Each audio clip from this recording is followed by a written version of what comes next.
Watercolouring.com, and today I was going to show you how I did this background with the Breathtaking Bouquet stamp set from the catalog. Now this stamp set is actually retiring, so it's while supplies last or until June 2nd, 2020.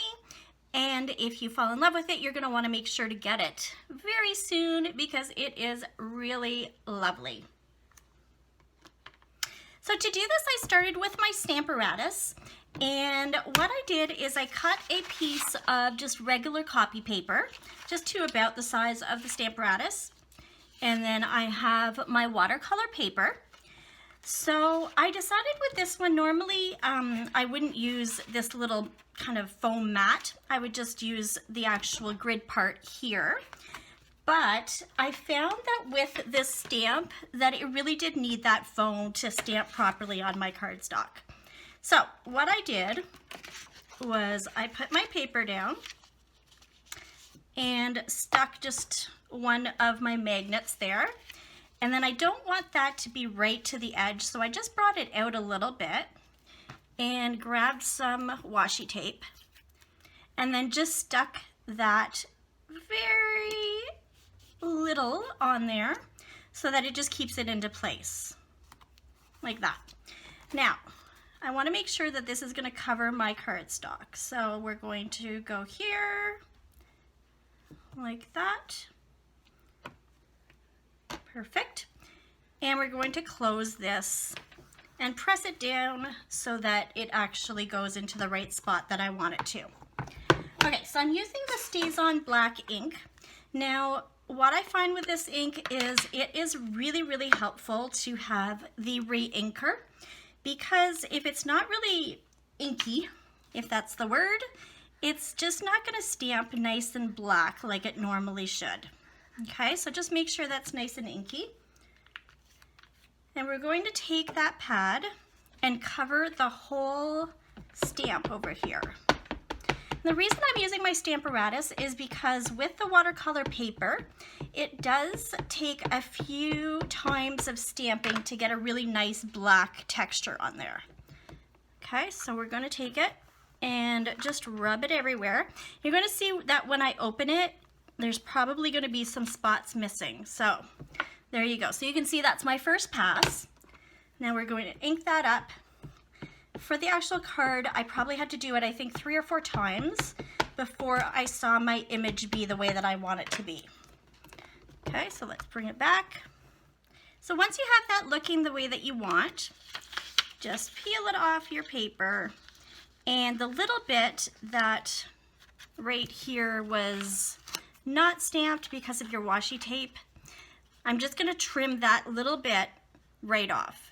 Now the other thing that you want to do is let that dry. So I'm actually going to use my heat tool to heat set that before I start the watercoloring. Okay, so for this card I actually used the Melon Mambo and Granny Apple Green colors, and I just grabbed a couple of my Stampin' Blocks, my clear blocks, and added some color onto the block. Once I had the actual colors on there, I grabbed a little bowl of water as well and a paper towel, and I found this flat paintbrush in my stuff and thought this would be perfect. So what I'm going to do is I'm just going to pull out, just bring some water. I just want a little bit of light pink on my flowers, and so I literally just took this and painted that color onto all of my flowers around.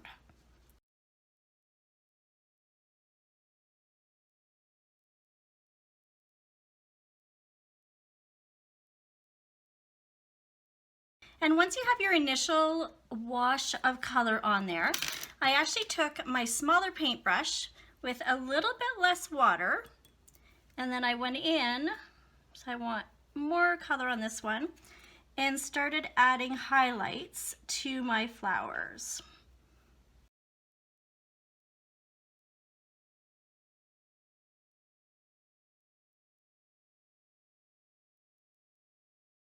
So once you're done with all the Melon Mambo color, we're going to bring in our Granny Apple Green and do the same thing. Now, it actually becomes a little bit easier with the green because all the white that's left, you just add that green to it.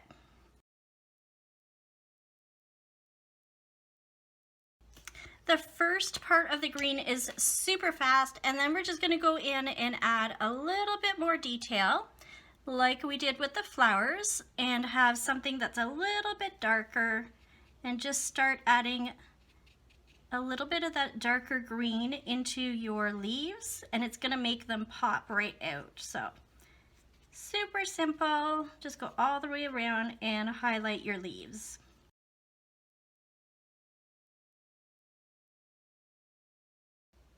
And once you're done that, if you want, you can go in and add some touch-ups if you find that there's some parts that you prefer a different way. But that is just how super easy and beautiful this can be. You can see even like this one I made lighter, this one I made darker, so your cards can be very different depending on how much water you add to your ink color. I could have, of course, used my aqua painters to do this technique, but I really like this big flat brush. Stampin' Up! May have something similar coming out in the future, hint, hint. So I will be able to use probably something else next month. So thanks so much for watching. If you have any more questions about this card, let me know, and I hope to see you soon. Bye!